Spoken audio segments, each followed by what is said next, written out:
persiste à nous maintenir dans une véritable dictature sanitaire.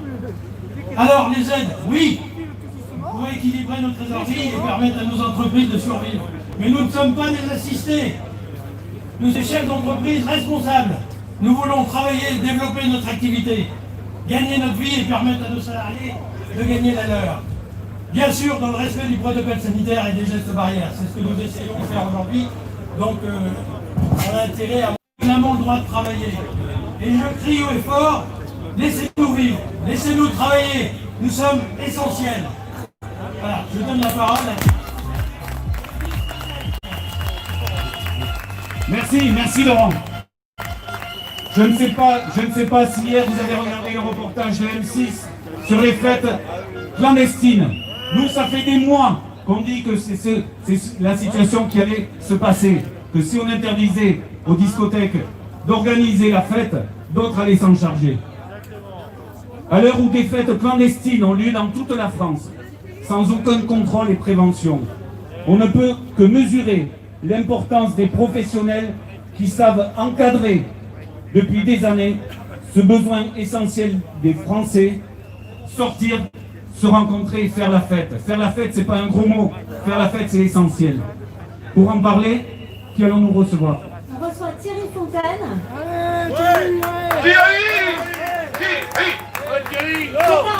C'est un clubbeur. Il a commencé à 17 ans sa carrière. C'est l'ancien directeur du Papagayo à Saint-Tropez. Il fait depuis 25 ans les nuits lyonnaises. Et il va nous parler de sujet des discothèques. Bonjour à tous, merci d'avoir fait le déplacement à Paris. 275 jours, c'est le nombre de fermetures subies par les discothèques sans qu'aucune chance de prouver notre professionnalisme nous ait été offert. 275 jours, c'est également le nombre de jours qui nous séparent de nos revenus. 275 jours, les amis, c'est le nombre de jours qui nous séparent de nos vies. 275 jours, c'est malheureusement un chiffre affiché sur un compteur qui n'a toujours pas fini de tourner. 275 jours, c'est enfin le nombre de jours qui se sont écoulés sans qu'aucune contamination n'ait lieu dans nos établissements. Ça, on ne pourra pas le reprocher. Ça fait de nos lieux au final l'endroit le moins dangereux de France. Et malgré cette interminable attente et tous ces sacrifices, l'épidémie continue. Alors que la Suisse, qui a laissé ses discothèques ouvertes jusqu'en octobre, classait les discothèques et restaurants en 9e position des contaminations avec seulement 3% des contaminations. Nous continuons à entendre des chercheurs qui n'ont jamais rien trouvé de leur vie nous dire sur tous les plateaux qu'on est ce qu'il y a de pire en termes de contamination. À bien y réfléchir, le pire pour notre pays, c'est peut-être eux à qui on laisse la parole sans jamais pouvoir être contredits.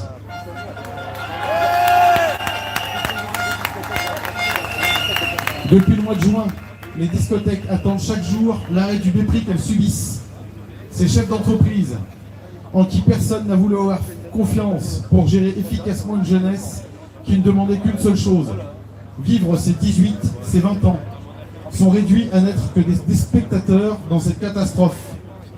Cette jeunesse, depuis le mois de juin, a trouvé des palliatifs bien moins sécurisés à nos établissements, comme par exemple les fêtes privées, les fêtes clandestines, où les gestes barrières ne sont pas plus présents que les agents de sécurité, que des systèmes de ventilation ou qu'il y ait de normes ERP ou d'incendie. Depuis nos fermetures, les dealers se régalent, étonnés eux-mêmes qu'un gouvernement soit tellement inquiet de leur santé financière, qu'il leur livre sans détour notre jeunesse sur un plateau d'argent. Nous, syndicats, passons des jours et des semaines pour négocier des aides pour qu'une profession qui croyait dans la promesse du zéro recette, zéro dépense, quoi qu'il en coûte. Est-ce la promesse de devoir mendier pour vivre que nous avions entendue? Je ne crois pas. 314, c'est le nombre d'établissements de nuit qui ont disparu au 19 novembre. Eux qui avaient entendu, tout comme nous, la même promesse du zéro recette, zéro dépense. Que va donc leur dire le gouvernement maintenant que le rideau est tiré? Le président avait garanti de la visibilité pour tous.